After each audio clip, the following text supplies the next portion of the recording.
सोलापूर शहरातून एक धक्कादायक घटना समोर आली आहे।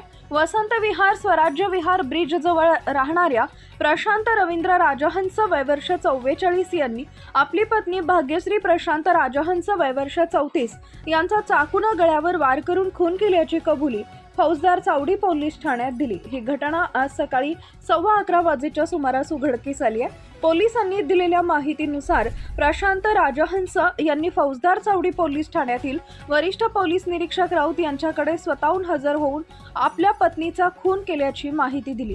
त्यांनी सांगितले की पत्नी भाग्यश्री यांच्याशी भांडण झाल्याने त्यांनी चाकूने तिच्या गळ्यावर वार केले।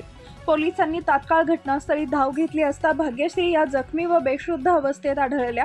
त्यांना त्वरित सोलापूर येथील शासकीय रुग्णालयात सिव्हिल हॉस्पिटल इथं दाखल करण्यात आले, परंतु उपचारापूर्वीच त्यांचा मृत्यू झाल्याचे डॉक्टरांनी घोषित केले।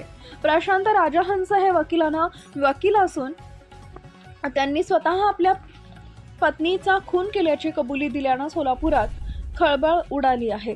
घटनेची माहिती मिळताच नातेवाईकांनी शासकीय रुग्णालयात मोठी गर्दी केली होती। खुनामागील नेमकं कारण अद्याप स्पष्ट झालेलं नाही। अधिक तपास पोलीस करत आहेत।